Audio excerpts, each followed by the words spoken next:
자, 오늘은 2018년의 성탄절입니다. 즉 쉽게 말하면 예수님이 이 땅에 오신 지가 2018년째가 되었다는 얘기입니다. 우리가 메리 크리스마스라고 이렇게 금방 인사를 했는데, 이 메리 크리스마스라는 인사말을 여러분 아시지요? 이 메리라는 말은 즐겁다는 얘기죠. 즐겁다. 그 다음에 크리스는 그리스토스의 약자라서 이제 예수님을 말하는 것이지요. 마스는 미사, 예배에 대해서 이렇게 말을 한 것입니다. 그러니까 즐거운 성탄 예배라는 얘기예요. 메리 크리스마스는 뭐라고요? 자, 그런 의미에서 한 번 더 하겠어요. 메리 크리스마스. 시작. 메리 크리스마스. 할렐루야. 매일 날마다 이렇게 살았으면 얼마나 좋겠습니까? 그래도 매일 할 수는 없지만 매일 해도 또 이게 막 여름에 하고 이런 분위기가 잘 안 맞거든요. 요때 딱 해야지만 분위기가 맞지. 이 분위기가 아마 요 며칠 사이에 지난주만 해도 우리가 메리 크리스마스라고 인사하지 않고 미리 크리스마스라고 이렇게 인사했거든요. 그런데 이제 메리 크리스마스, 오늘 아마 내일까지도 아마 해도 괜찮을 텐데 내일 모레쯤 하면은 얘는 어느 별에서 왔나 이렇게 할 수 있거든요.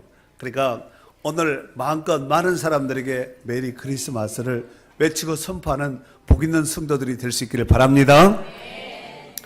사랑하는 성도 여러분, 오늘 우리가 즐거운 크리스마스가 되기까지 그냥 저절로 된 것이 아니라 누군가가 헌신을 했고 누군가가 수고한 것이 있기 때문에 바로 우리에게 메리 크리스마스가 임하게 된 줄로 믿습니다. 자, 그렇다면은 예수님이 이 땅에 오시기까지 과정이 어떤 과정이 있었는가? 그 첫 번째로 예수님의 모친인 마리아가 생명을 건 순종이 있었습니다. 뭐가 있었다고요? 생명을 건 순종이 있었습니다. 할렐루야. 자, 26절 오늘 본문 말씀 한번 다 같이 읽도록 하겠습니다. 26절이에요. 자, 26절 여섯째 달에 시작. 여섯째 달에 천사 가브리엘이 하나님의 보내심을 받아 갈릴리 나사렛이란 동네에 가서 아멘. 여러분도 잘 아시다시피 사가랴의 아내인 이 엘리사벳은 아기를 낳지 못하는 이런 사람이었습니다. 그런데 하나님의 은혜로 임신하게 되었고 지금 몇 개월 됐다고요? 주일학교 어린이들 몇 개월 됐다고요? 여섯째 달이라는 것은 6개월이 되었다는 얘기예요. 똑같은 말이에요. 자, 여섯째 달이 되었습니다. 그때에 이제 하나님의 천사인 가브리엘이 이 갈릴리 나사렛 동네에 탁 나타났습니다. 그리고 마리아에게, 결혼을 하지 않은 이 처녀인 마리아에게 나타나서 뭐라고 말을 했냐면은 오늘 본문 26절에 보니까 은혜를 받은 자여 평안할지어다. 주께서 너와 함께 하시도다. 그랬습니다.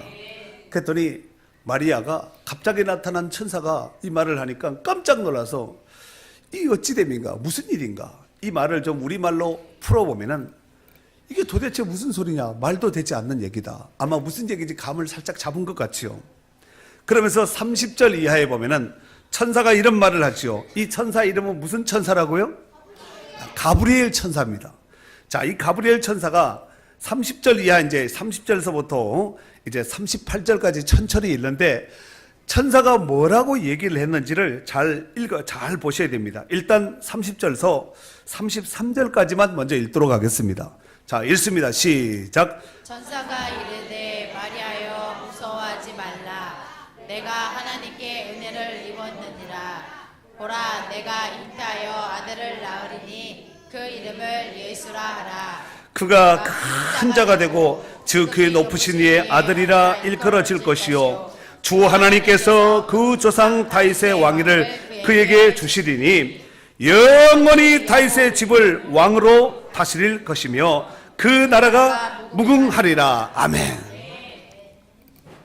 가브리엘 천사가 이 나사렛 동네에 사는 마리아에게 나타나가지고 이 말을 했습니다. 보라, 내가 잉태하여 아들을 낳으리니 그 이름을 뭐라고 하라? 예수라 하라. 자, 그랬더니 마리아가 천사에게 뭐라고 얘기를 하냐면은 마리아가 무슨 천사에게 말을 했다고요?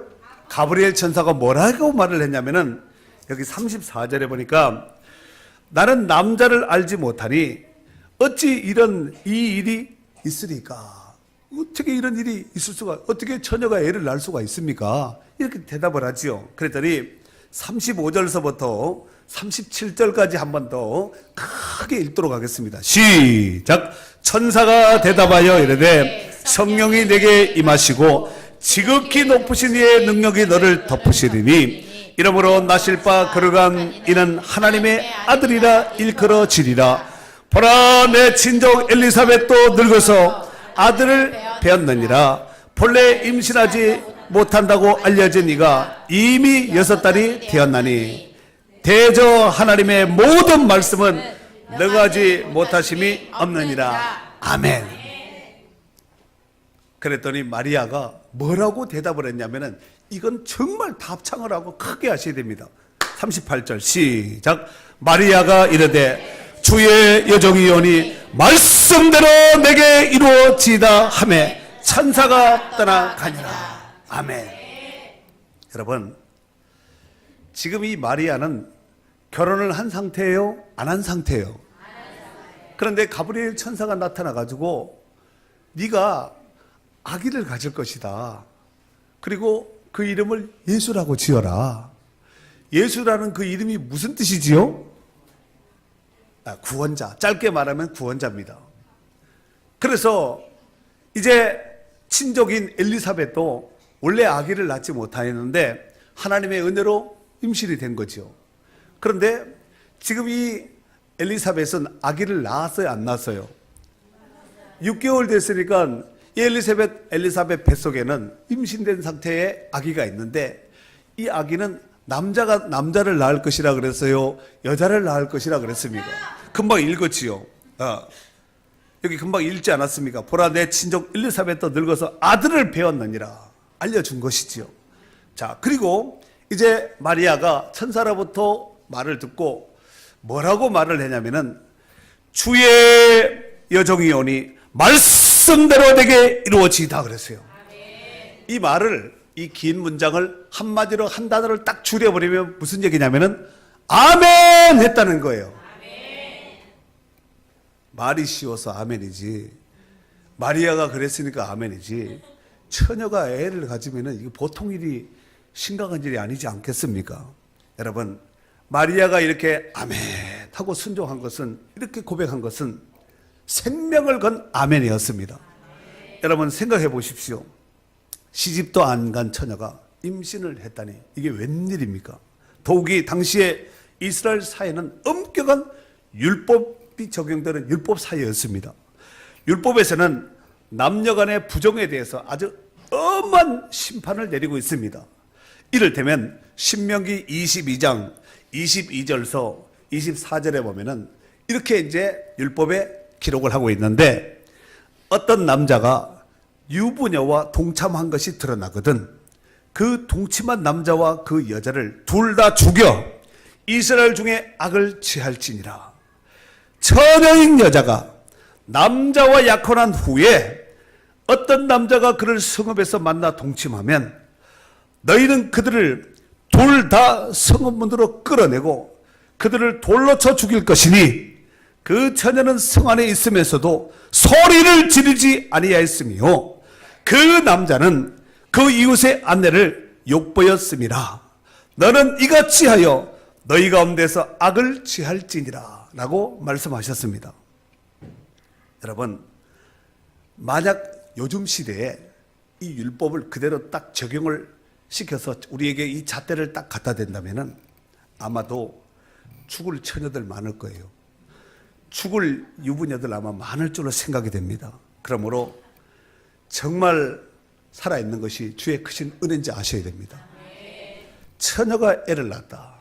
이건 보통 심각한 일이 아니거든요. 여러분 잘 아시다시피 마리아는 결혼한 상태예요? 약혼한 상태예요? 결혼한 상태예요? 약혼한 상태예요?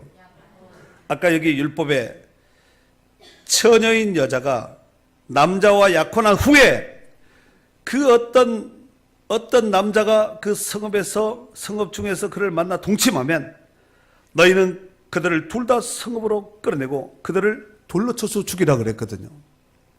그러면은 다시 한번 마리아는 결혼한 상태예요? 약혼한 상태예요? 그럼 만약에 율법의 잣대를 마리아에게 딱 갖다 대면은 마리아는 죽을 사람이에요? 살 사람이에요? 어떻게 죽을 사람이죠? 돌에 맞아서, 돌팔매로 맞아서 죽을 사람이거든요. 옛날 이스라엘 사회에서는 남녀가 약혼을 하게 되면은 약 1년 정도 각자의 집에서 조용히 결혼식 날을 기다렸습니다.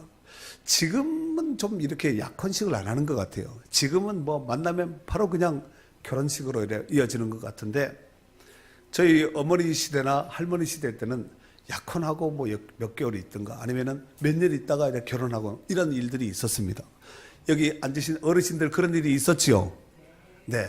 지금은 뭐 손잡으면 바로 그냥 끝나버리거든요. 만일 이 결혼을 하지 않는 약혼 기간 동안에 그 어떤 부정이나 또 좋지 못한 서로 간에 복에 불편한 일이 발생되면은 파혼에 결혼할 수 없습니다. 그리고 이 부정한 일이 발생됐을 때는 둘 다 죽습니다.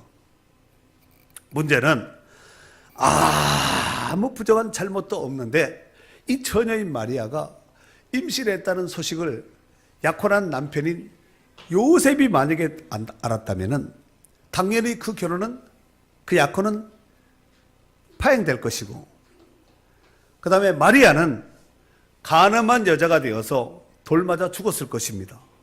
그렇다고 마리아가 실제적으로 잘못했는가? 그것도 아닙니다. 어느 날 갑자기 자기도 모르게 하나님의 사자가 하나님의 천사가 나타나서 이 소식을 알렸거든요. 마리아가 그렇게 원했던 것은 아닙니다. 간절히 기도해서 하나님 처녀인 내게 애를 주세요 이렇게 기도한 것이 아니거든요. 그저 하나님의 뜻이기에 주의 여정이오니 말씀대로 내게 이루어지다 하고 아멘 했다니까요. 이는 마리아를 통하여서 진정한 순종이 무엇인지를 잘 보여주고 있는 말씀이라고 볼 수 있겠습니다. 마리아는 하나님의 말씀 앞에 천사가 지금 말한 것은 하나님께로부터 받은 말씀을 와서 직언을 하는 거거든요. 그대로 지금 말하는 것인데 이 가브리엘 천사, 즉 하나님께로부터 보내심을 받은 이 천사로부터 전해진 말을 듣고 마리아가 잠깐요, just a moment, 좀 기다려보세요. 생각 좀 해보고 따져보고 이렇게 해서 순종한 것이 아니라 자기에게 죽음이 올 수도 있고 돌팔매를 맞아서 죽을 수 있는 이런 위기적인 이 상황 속에서 마리아는 그것이 하나님의 뜻이기에 순종하였다는 사실입니다. 이런 순종의 모습이 저와 여러분에게도 있기를 주의 이름으로 축복합니다. 또한 이런 순종은 우리를 구원하시기 위하여서 이 땅에 우리와 같은 육신을 입고 이 땅에 오신 예수 그리스도도 성부 하나님께 철저하게 순종하였다는 사실입니다. 빌립보서 2장 6절 이하에 보면은 그는 근본 하나님의 본체시나 하나님과 동등됨을 취할 것으로 여기지 아니하시고 오히려 자기를 위하여 종의 형체를 가지사 사람들과 같이 되셨고 사람의 모양으로 나타나사 자기를 낮추시고 죽기까지 복종하셨으니 곧 십자가에 죽으심이라 라고 말씀하셨고 로마서 5장 19절에 보면은 한 사람이 순종하지 아니하므로 많은 사람이 죄인 된 것 같이 한 사람이 순종하심으로 많은 사람이 의인이 되리라 라고 말씀하셨습니다. 그러니까 우리가 구원받은 것은 예수 믿고 구원받은 것은 예수님의 순종함이 있었기 때문에 우리가 그를 믿고 구원받게 된 줄로 믿습니다. 두 번째로 마리아는 하나님이 행하시고자 하는 모든 뜻을 말씀을 믿었습니다. 첫 번째는 뭐 했다고요? 순종했습니다. 두 번째는 뭐 했다고요? 믿었습니다. 여러분, 마리아가 수태하고 난 얼마 뒤에 유대의 한 동네인 사가랴의 집에 방문하지요. 앞에 이제 그 뒤에 나오잖아요. 그런데 사가랴의 부인이 누구냐면은 엘리사벳이거든요. 마리아와는 친척입니다. 자, 그런데 엘리사벳이 마리아가 오는 그 모습을 보고, 이때 마리아가 엘리사벳 집을 방문했을 때는 이미 잉태가 된 상태지요. 마리아가 오는 그 모습을 보고 엘리사벳이 큰 소리로 뭐라고 얘기를 하냐면은 42절서 45절에 보면은 이렇게 예언하고 이렇게 축복하지요. 여러분, 마리아 엘리사벳이 큰 소리로 했다 그랬어요? 작은 소리로 했다 그랬어요? 그러니까 우리도 한번 큰 소리로 한번 해보겠어요. 자 42절 시작. 큰 소리로 불러 이르되 여자 중에 내가 복이 있으며 내 태중의 아이도 복이 있도다. 내 주의 어머니가 내게 나오니 이 어찌 된 일인가. 보라, 내 문안하는 소리가 내 귀에 들릴 때에 아이가 내 복중에서 기쁨으로 뛰놀았도다. 주께서 하신 말씀이 반드시 이루어지리라고 믿은 그 여자에게 복이 있도다. 아멘. 여기서 중요한 것이 45절에 있는 말씀이에요. 마지막 절에 읽었던, 자, 주께서 하신 말씀이 반드시 이루어지리라고. 그 뒤에 보니까 뭐 했다고요? 믿은. 누가 믿었어요? 마리아가 믿은 그 여자에게 복이 있도다. 할렐루야. 주께서 하신 말씀이 반드시 이루어지라고 믿은 그 여자에게 복이 있도다. 지금 누가 누구를 축복하는 거예요? 엘리사벳이 마리아를 향해서 지금 이렇게 축복의 말을 하고 있는 것이지요. 사랑하는 성도 여러분, 에덴 동산의 인류의 범죄함으로 모든 사람이 죄를 범하게 되었습니다. 그리고 그로 인해서 에덴 동산에 더 이상 머물러 살지 못하고 에덴 동산에서 추방당하였습니다. 그래서 에덴 동산, 에덴이란 말은 기쁨이란 얘기거든요. 기쁨이란 얘기인데, 에덴에서 추방됐으니까, 기쁨의 땅에서 추방되었으니까 슬픔의 땅이 되어버렸겠죠. 그래서 인생들은 복락원이 아니라 신락원의 이 아픔과 저주와 고통 속에서 살아갈 수밖에 없었다는 사실입니다. 하지만 하나님은 그런 와중에도 그들을 살리기 위해서 구원의 길을 계획하셨으니 곧 죄 문제를 해결하고 온 인류가 살 수 있는 유일한 길인 바로 독생자 예수 그리스도를 보내시기를 계획하셨다는 말씀입니다. 그래서 인류가 범죄한 이후에 창세기 3장 15절에 보니까 원시복음이라고 일컫는 그 말씀 중에 이런 말씀을 하시지요. 내가 너로 여자와 원수가 되게 하고 내 후손도 여자의 후손과 원수가 되게 하리니 여자의 후손은 내 머리를 상하게 할 것이요 너는 그의 발꿈치를 상하게 할 것이니라 그랬습니다. 무슨 얘기예요? 사단에게, 뱀에게 지금 이 말을 했지요. 여자의 후손으로 메시아가 온다. 그는 너의 머리를 상하게. 머리가 상해지면 어떻게 되겠어요? 뱀이 꼬리가 잘라지면 살 수 있지만 머리가 깨지면 살 수가 없잖아요. 그렇지 않겠습니까? 이렇게 약속을 하셨습니다. 또 예수님이 오시기 전 700년 전에 이사야 선지자라는 사람이 있었습니다. 이런 예언을 했습니다. 이사야 7장 14절에 보니까 그러므로 주께서 친히 징조를 너에게 주실 것이라. 보라, 처녀가 잉태하여 아들을 낳을 것이요 그의 이름을 임마누엘이라 하리라 그랬어요. 임마누엘이 뭐예요? 하나님이 우리와 함께 하신다는 뜻이에요. 자, 그래서 창세기에 예언하셨던 말씀, 이사야 선지자를 통하여서 예수님이 오시기 전 700년 전에 예언하셨던 그 말씀이, 그 말씀을 이루기 위해서 드디어 갈라디아서 4장 4절 이하에 보니까 때가 참에, 뭐가 찼어요? 때가 참에 하나님이 그 아들을 보내사, 누가 누구를 보냈어요? 하나님이 그 아들 예수 그리스도를 보내사 여자에게서 나게 하시고 율법 아래 나게 하신 것은 율법 아래 있는 자들을 속량하시고 우리로 아들의 명분을 얻게 하려 하심이라 그랬어요. 율법 아래에 있는, 죄 아래에 있는 이 인생들을 건지기 위해서 바로 하나님께서 그 아들 독생자 예수 그리스도를 이 땅에 보내셨다는 사실입니다. 이를 통하여서 우리가 깨닫는 것은 하나님의 말씀의 말씀 성취의 연속성입니다. 그리고 완전성입니다. 하나님이 그 옛날 에덴 동산에서 말씀하셨던 그 말씀을 때가 참에 그대로 이루셨고 그대로 성취시켜 주신 줄로 믿습니다. 왜 구원자이신 예수 그리스도가 여자의 후손으로 오시게 된 것과 특별히 여자 중에서 동정녀의 몸으로 오시게 되었는지를 잘 소개해 주셨다는 말씀입니다. 하나님은 이 일을 이루기 위해서 누군가의 몸이 필요했습니다. 몸이 필요한데 그냥 결혼한 몸이 아니라 처녀의 몸이 필요한 것이었지요. 그래서 오늘 가브리엘 천사를 나사렛 동네에 보내어서 마리아에게 바로 이것을 네가 할 수 있겠느냐 그랬더니 마리아가 아멘 하고 순종했다는 것입니다.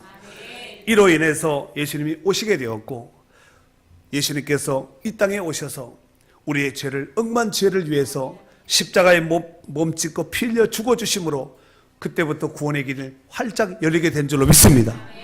이후부터 누구든지 남녀노소 빈부귀천치고화를 막론하고 그 예수 그리스도를 믿기만 하고 영접만 하면은 죄 문제뿐만 아니라 구원받아 하나님의 자녀가 되는 권세를 부여해 주신 줄로 믿습니다.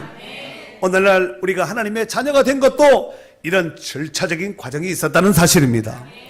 사랑하는 성도 여러분, 만일 마리아가 그때 믿음이 없었다면 결단코 예, 아멘 할 수가 없었겠지요. 그렇다면 그 이후의 일들도 없었을 것입니다. 이러보건대 하나님은 예나 지금이나 믿음의 사람들을 통하여서 일한다는 사실을 알 수가 있습니다. 히브리서 11장 6절 말씀에 보면은 믿음이 없이는 하나님을 기쁘시게 하지 못하나니 하나님께 나가는 자는 반드시 그가 계신 것과 또한 그가 자기를 찾는 자들에게 상 주시는 이심을 믿어야 할지니라 그랬어요. 이 믿음이 우리 가운데도 있기를 주의 이름으로 축복합니다. 마지막 세 번째로 마리아는 이 모든 되어질 일들을 바라보면서 걱정하기보다는 돌팔매의 염려보다는 하나님께 오히려 감사하고 찬양했다는 거예요. 그 찬양이 49절 이하에 쭉 나오는데 다 읽을 수는 없고 46절서 49절까지만 읽도록 하겠습니다. 자, 46절서 49절까지만 크게 읽도록 하겠습니다. 읽는 것은 아마 이 성경이 마지막 성경이 될 거예요. 자, 읽습니다. 마리아가 시작.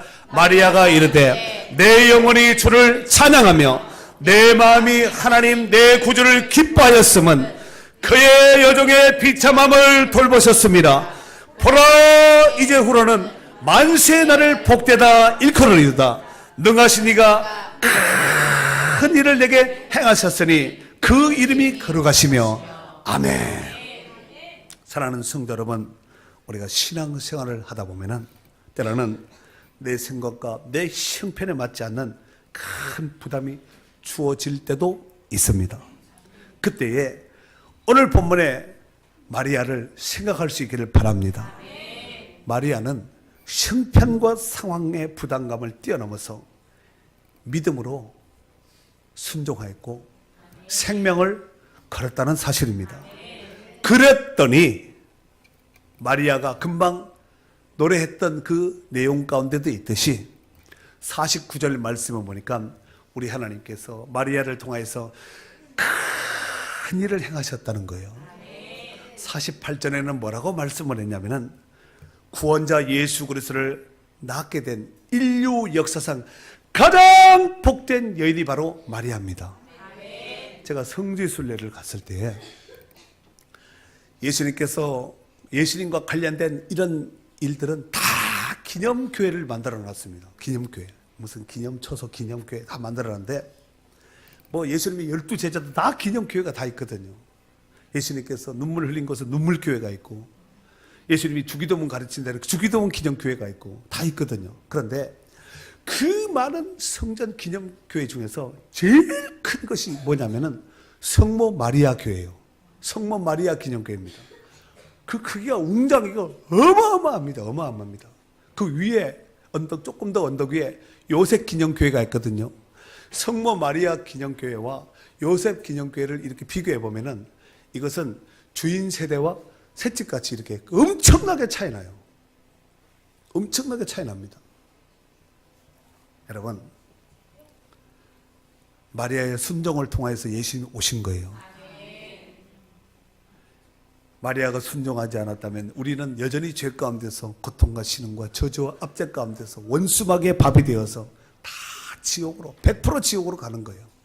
그런데 마리아의 절대 순종으로 인해서 그 예수님이 오셨고 그 예수님께서 우리의 모든 죄를 담당하셔서 바로 이와 같이 구원받은 하나님의 자녀가 되어서 오늘 이 우리가 하나님 앞에 찬양하고 예배하고 하나님 나라를 바라보는 그러한 하나님의 백성이 된 줄로 믿습니다. 사랑하는 성도 여러분, 천주교와 같이 마리아를 너무너무 높여가지고 우상시하는 것은 문제입니다. 하지만 예수님을 낳은 어머니에게 우리가 귀하게 여겨야 됩니다. 그리고 이런 은혜를 베풀으신 성부 하나님께 감사해야 됩니다. 그 아들까지 아낌없이 우리에게 보내주신 그 하나님 앞에 감사하셔야 됩니다. 또한 예수님의 성탄을 축하하며 감사로 영광 돌릴 수 있는 복 있는 성탄절이요 여러분이 될 수 있기를 예수님의 이름으로 축원합니다.